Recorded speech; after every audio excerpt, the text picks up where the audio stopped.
Hello and welcome back to the Mindset Project podcast. My name is Lewis Conde and my aim is to give you the tools to develop and improve your mindset.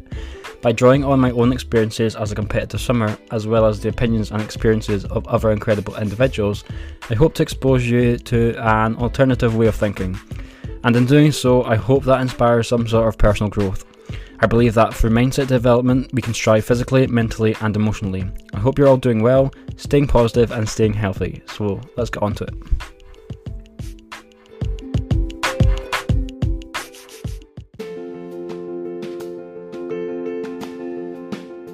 Welcome back to the Mindset Project podcast, and this is episode 25, 26.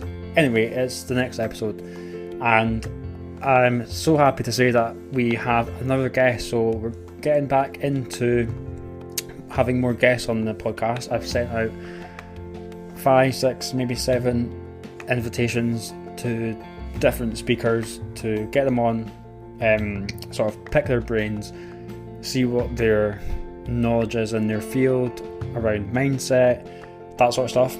And if you have already probably guessed, but in this week's episode I was speaking to Ewelina Szczeblewska. I think I said that right. Anyway, Ewelina is a hypnotherapist and she is a life transformational coach. And what we discussed in this episode was anxiety, burnout, frustration. And it was really, really interesting to get this perspective from Ewelina, who, like I said, is a life transformational coach. She works with clients regularly, it's her business. And without further ado, let's get on to it.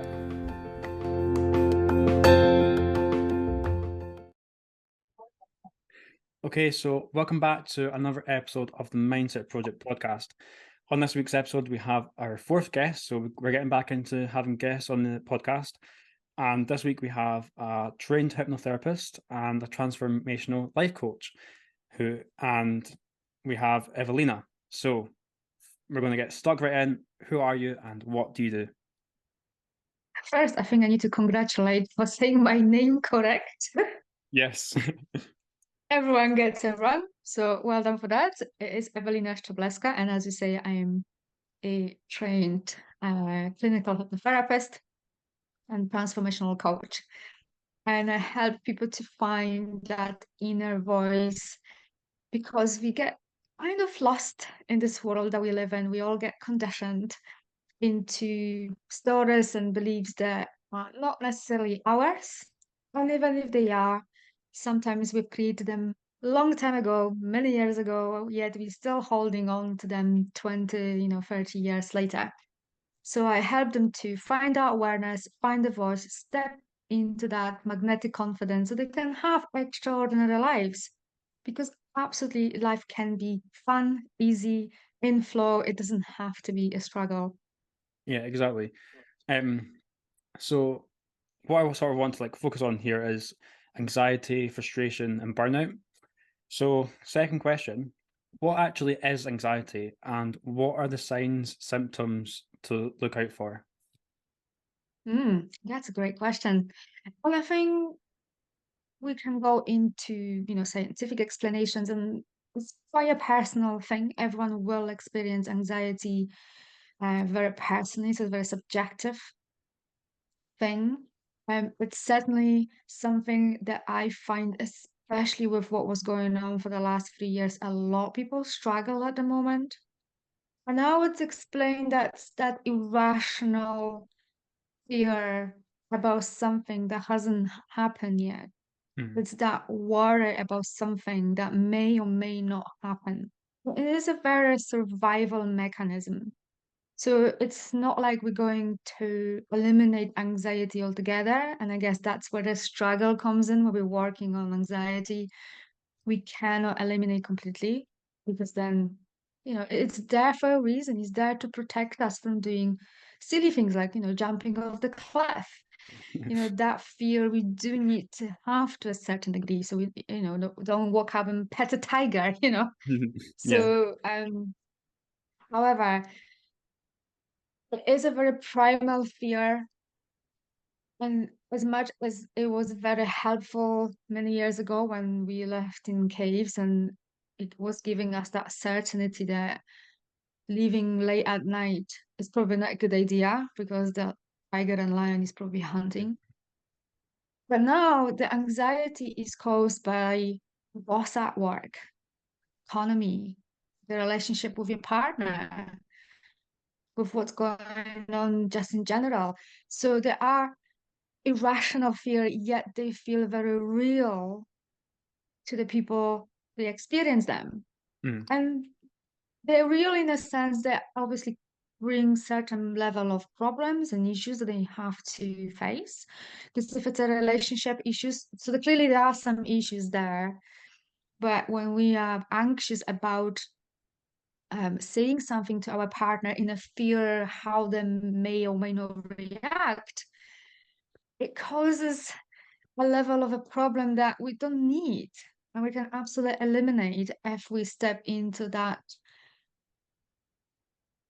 trusting ourselves that whatever happened Mm. or whatever happens, we will have the ability and the skills and the knowledge to deal with it.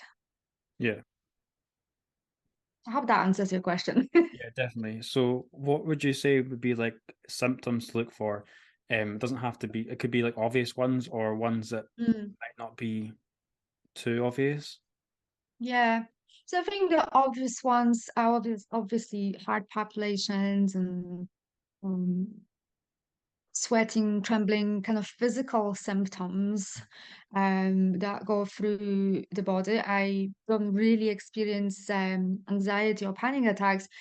I've had one, and it was very real. You know, it was a very irrational fear about driving on the other side of the road, yet it felt incredibly real in my body. So Mhm. definitely any sensation that are uncomfortable through your body. So tuning in is really important and not dismissing that as nothing. It's Yeah. also really important. But other things that we may associate those symptoms with anxiety or we may not be aware, I would say things like people pleasing, fear of judgment. Like one of those things that we may not actually associate that is linked to being anxious about something that hasn't happened yet. Mhm. Overthinking, Yeah. worrying. I mean, that's the kind of symptoms, ways of being that we get into that I don't think necessarily people associate with anxiety. Yeah. Because it's quite interesting that you say that is more so like things that haven't happened before. So to me, anxiety has always been a sort of feeling that like is in the future. So Mhm. it's not in the present moment. So I don't think you can feel anxious in the present because your mind is in the future. Would you sort of? Yeah, yeah. So being in the present is what really helps to calm down the anxiety, which can be hard if you're down the rabbit hole and you are, Mm. deep into anxiety. But scaling back slowly and slowly, becoming present in a moment, then what do you have to be anxious about? With having a conversation, nothing bad is happening here, and then you can see there's nothing really going on where you are.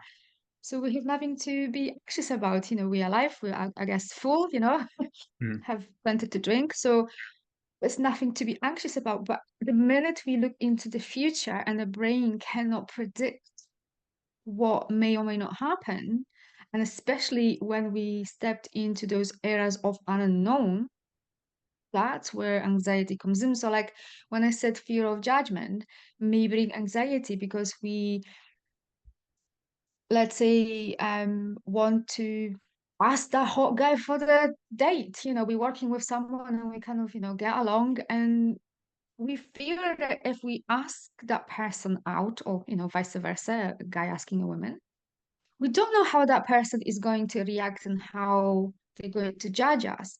Mm. And that is going to bring anxiety up, that fear, how they may react. Will they say yes? Will they say no? Will they laugh at us? And that unknown it's seen as danger for the brain. Yeah. Which kind of leads me on to the next question, which would be what would your tips be to manage anxiety?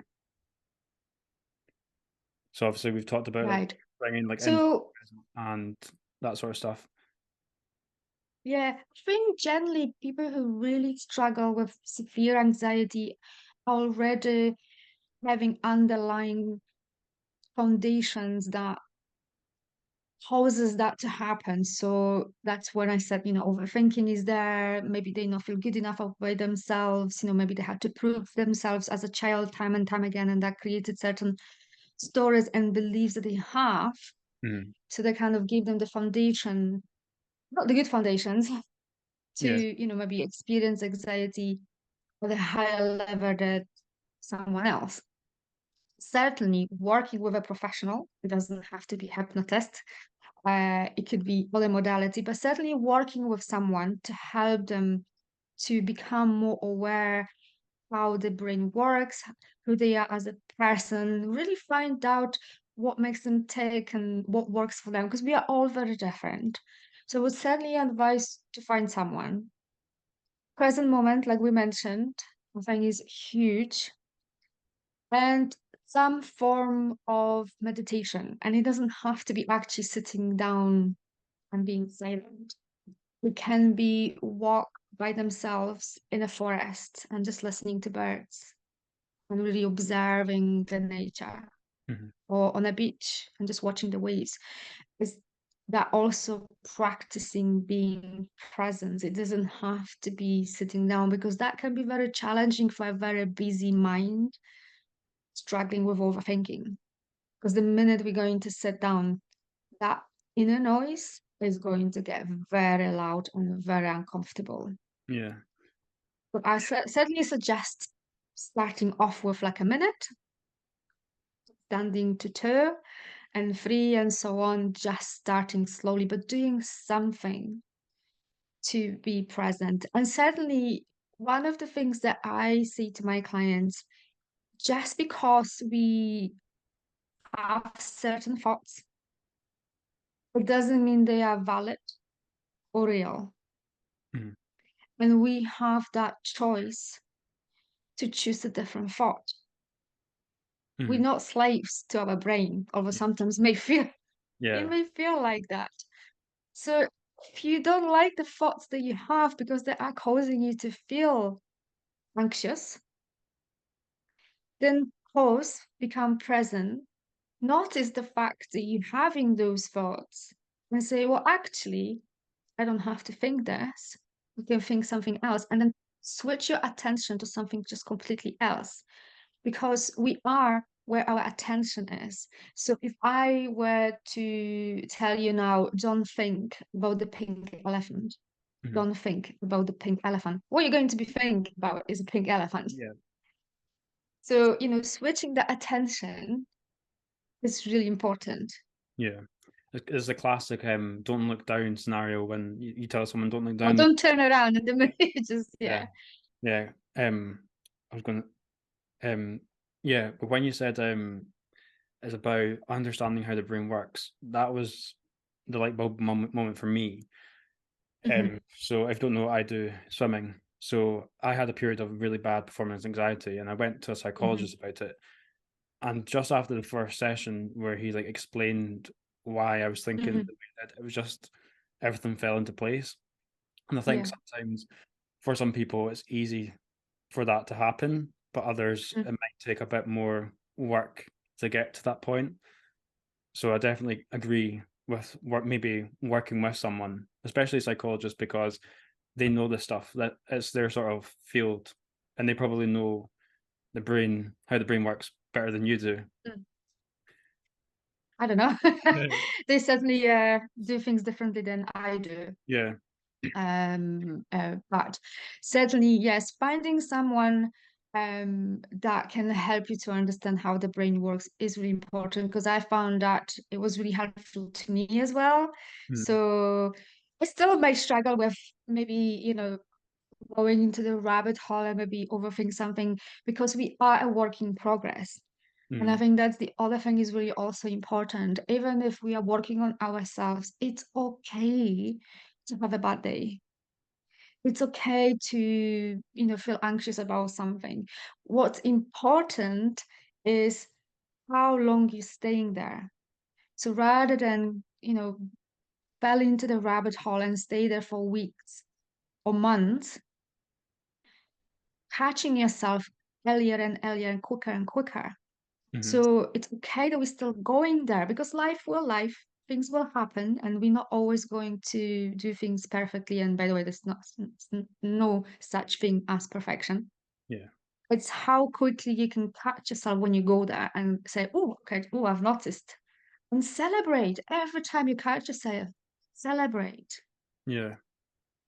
that you've managed to catch yourself and pull yourself out of it because every time you do it, it's going to happen quicker and less often. Yeah, definitely. So sometimes, when people might be anxious, obviously their thoughts are going 100 miles an hour, 24/7. Mm. This could lead to them reaching burnout potentially. So Mm. what is your advice around burnout? Not necessarily anxiety related, but more generally, like how would someone avoid that, especially in this day and age where we sort of seem to feel like we have to work all the time and that sort of thing. Mhm. Yeah, absolutely. I think there is that societal expectation that in order to be successful, you need to work hard, long hours, and forget that you've got any needs. And I actually say that's total BS because who says that however we mandate, so to speak, in a society, is actually the correct way? Just because the society says it doesn't mean that is right. I really truly believe this. And we are being conditioned from the day we are being born into believing that something is right or correct. Who says that? And maybe just because we did something for donkey's years, it doesn't mean that is right. It's just something that we did it and no one challenged it. Hmm. So one of the things I certainly would look into your stories that you have and beliefs around how much you have to work to be successful, how important are your needs? Do you even think and believe that you deserve to have your needs fulfilled? Do you even believe that you can have an easy life, or do you believe that you have to struggle? Yeah, That's big for people quite often. They've got that inner belief. They're not even aware that they need to struggle and life needs to be hard. So certainly examine your beliefs and stories and then ask yourself, did you just fill your day with a lot of busy stuff because you believe that you need to be busy? Or actually, half of the things that you are doing, they're just busy work and they are not moving the needle for you, and you can actually delegate or just stop doing those things altogether. yeah, So, assess if you say yes to things out of fear, because maybe you are struggling with people pleasing and you always say yes to everything, even if you have no capacity or space for that. And yeah, then we end up overcommitted to far too many things, struggling, and then we get used to living like this. It becomes a habit, and it's difficult then, even if we stop doing something or we suddenly do less things, that pause, those periods when we do have less to do, feels very uncomfortable, and we find something else to do, yeah, and we end up overcommitted again. So certainly, evaluate your stories and beliefs. Check if you're committing yourself to things that are not working for you. Check your beliefs around, needs around rest, and identify the things that are draining your energy, and identify things that replenish your energy. So, are you mindlessly scrolling social media for hours on end and then you say you have no time? yeah, Do you go to bed late and you need to get up early so you don't get enough sleep? That in itself is going to deplete your energy. Do you drink plenty of water? What do you eat? Certain foods will drain your energy.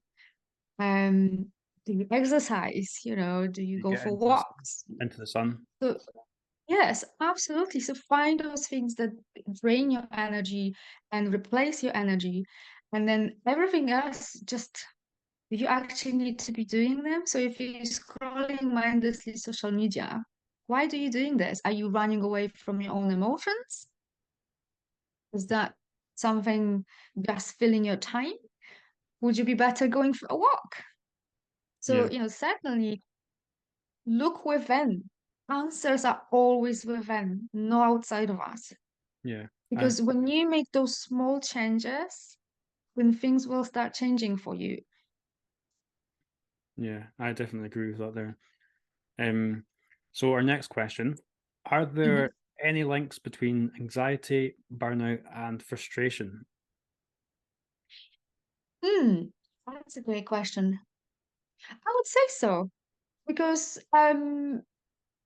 we generally get frustrated when things don't work out for us. Hmm. And the way I would link this into anxiety, if we worry about something um, that is meant to be happening in the future, or we worry about financial situation or work or something, because we're putting our attention there and we worry and we overthink, and that's probably gives bigger chance that the thing will not work out the way we want, then we get frustrated. Hmm. Maybe we've put too much, too many hours of work into something because we wanted to make it happen and you didn't. So then we ended up burned out because we overworked, overthought the thing, didn't happen the way we wanted, and then we, Hmm. got really frustrated. So they're absolutely linked together. Yeah, I kind of agree there. Because sometimes I feel like when you sort of put a lot of effort into something and it doesn't work out, sometimes you have to take a step back and just let Yeah, it be. yeah. Sometimes And that's sometimes we're pushing too much. When we push for something too much, we're actually pushing this thing away. yeah, yeah, definitely. Because obviously, like working hard's a good thing, but sometimes when it's pushing too much, then obviously, like you say, it can sort of pull it away further. Yeah, absolutely. Yeah. So moving on to the next question, we have um, you're trained in rapid transformational therapy, and Mhm. my question is, what is this and what does it do? So I'm very Right. So in the short is hypnosis.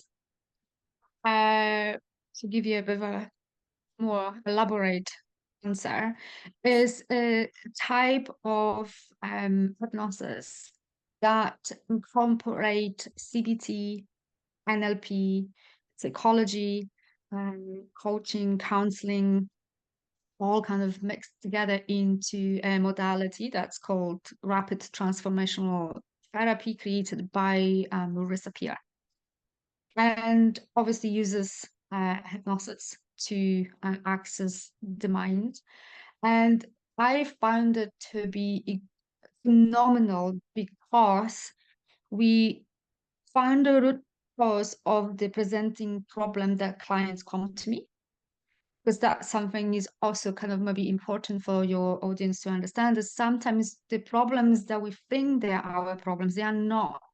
They're just coping strategies and symptoms of something deeper going on inside. So we're finding actually what's going on, shining a light and that awareness and understanding, which it's freeing. So it's not that subconscious um automatic response to something that we are not even aware while we're doing something.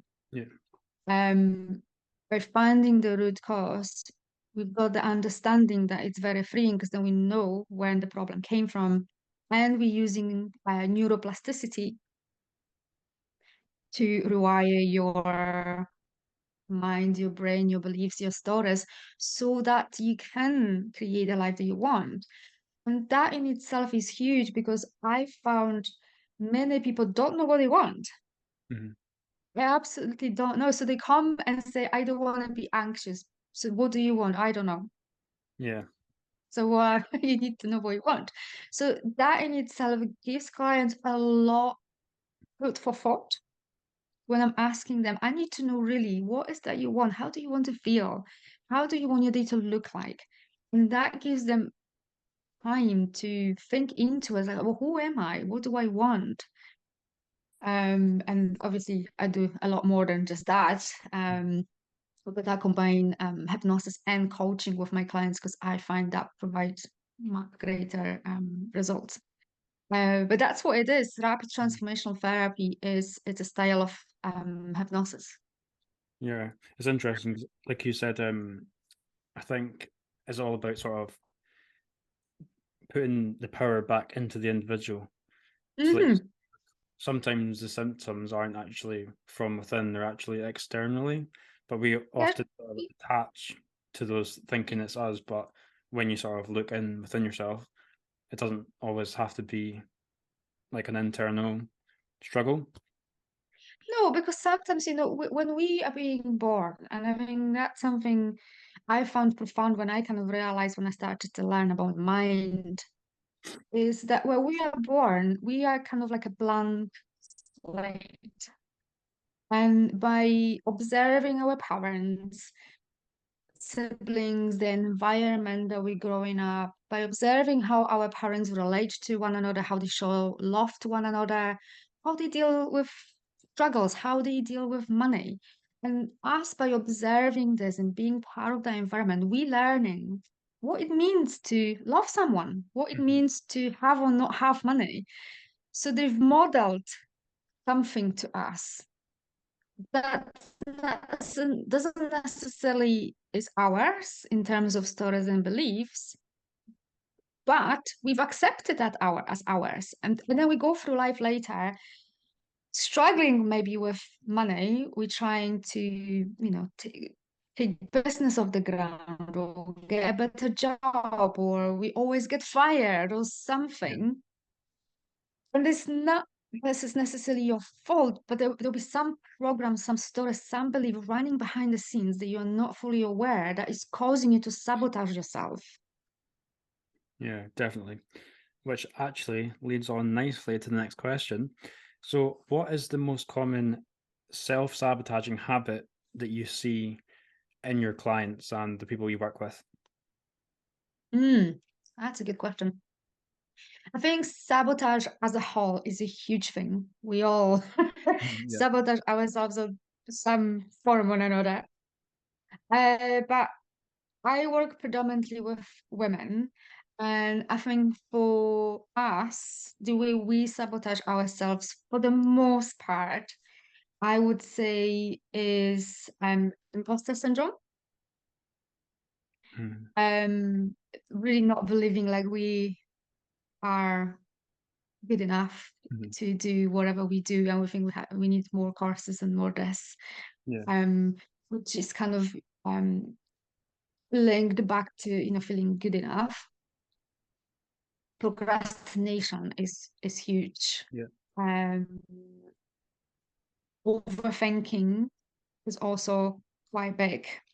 And for us women, people pleasing is it's huge as well because we want, the way we are being brought up, we're being programmed to think that everyone else is far more important than us. And family unit is more important than us. And we forget the fact that we are human beings yeah, too, and we've got needs that are as important as the next person. yeah, yeah. We're all just sort of we're all valid. We're all human beings, Absolutely. equal. So next question is obviously this is the Mindset Project podcast. So Hmm. what does mindset mean to you? Mm. Mindset, what means to you? For me, it would be a combination of self-awareness and subconscious identity. And what I mean by that, we need to be aware of what's going on our programming. So that's constant working on ourselves, checking with ourselves. Why do I do things like this? Why do I believe this? Yeah, So that's part of that mindset is like practicing your awareness. And two, subconscious identity for me would be part of the mindset where you work on your stories and your beliefs and your interpretations.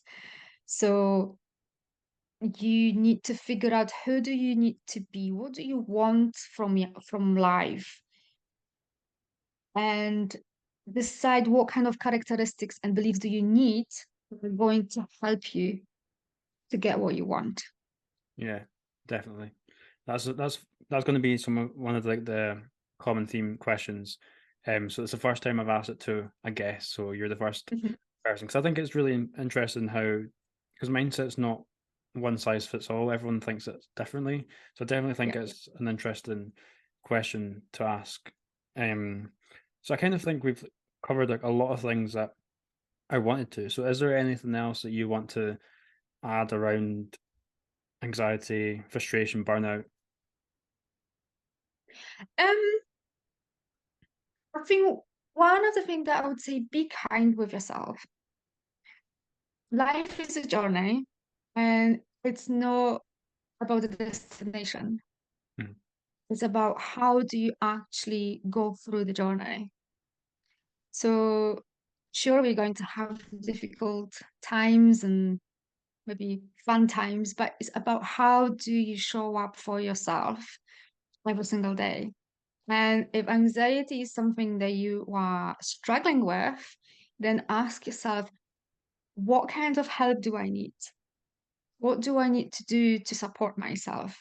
Because your relationship with yourself is by far the most important relationship you will ever have, because that relationship will be the basis for everything else in your life.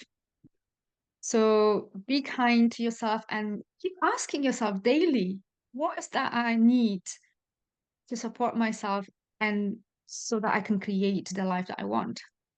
Yeah, I really, really agree with that.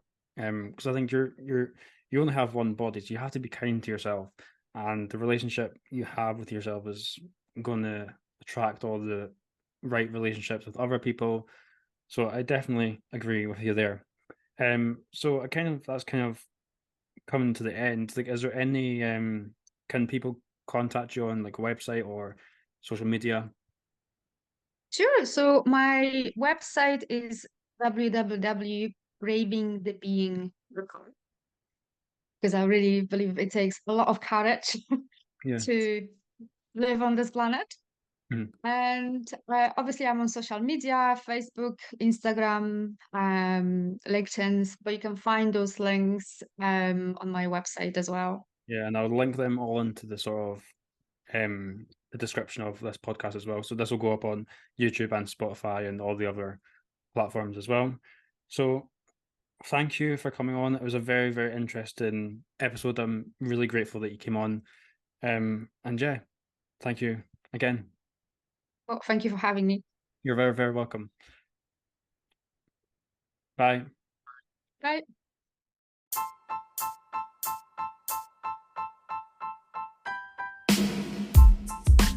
So I really hope you enjoyed that episode there with Ewelina. I do apologise for some of the, there's some breaks in the connection. That's just Wi-Fi. That's just one of these things of doing it over Zoom. But I hope you got a lot from that, especially around anxiety, frustration, and burnout. Like, one of the things that we talked about was it's really important to sort of look at what stories you're telling yourself and what sort of limiting beliefs that you have around different things, because these things are the things that are causing you anxiety. They're causing you the frustration because they're little snippets of things that you've told yourself, which in many cases aren't true. So I really enjoyed doing this episode. Anxiety is something that I'm quite passionate about. Obviously not having anxiety, but talking about it because, as I've said in a previous episode at some point, I myself have experienced anxiety, and more specifically performance anxiety in a sporting environment. So I know firsthand how awful anxiety can be at times. When I had my sort of worst anxiety, like when I would go up before a competition, a race, whatever, I would get so tense to the point I literally looked like I was a plank of wood. Like, that's how bad it was. And one thing that we talked about was sometimes it's really good to seek a professional, whether that's a hypnotherapist, a psychologist, therapist, whatever it may be, someone who has knowledge around the brain, neuroscience, the mind, how the mind works. And it's really sort of good to speak to them and understand how your mind works, because that can sort of create a chain reaction of events of you undoing all of these sort of behaviours, all of these beliefs that created the anxiety in the first place. And I can say that firsthand, because when I was going through my period of anxiety, I went to a psychologist, and the first session I had with him was literally life-changing. It was sort of when he was going through all this stuff and explaining why things were happening, why I was thinking a certain way, I was like, yeah, that makes sense. And it was just a light bulb moment. Now, I know that not everyone is fortunate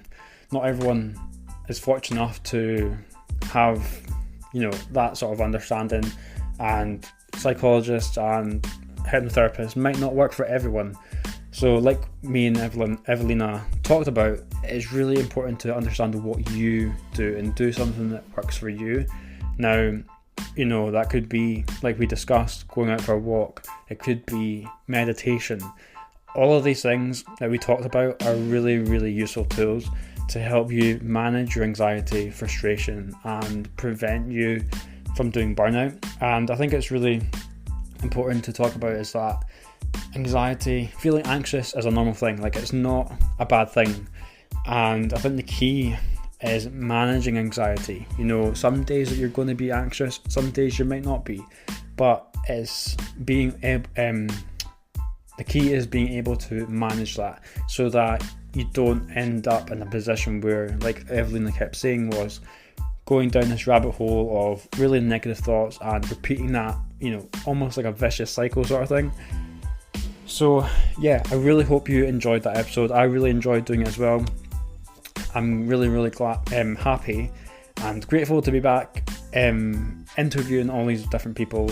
And like I said in one of, I think it was the Welcome Back episode, I do have a lot of interesting individuals, and probably some people who might not have been on podcasts before, because I think it's really important to, just talk to everyone, because everyone has a different mindset. And as I keep saying on this podcast, the aim is to expose you to different mindsets, different perspectives, and I can only do that by interviewing all these different people.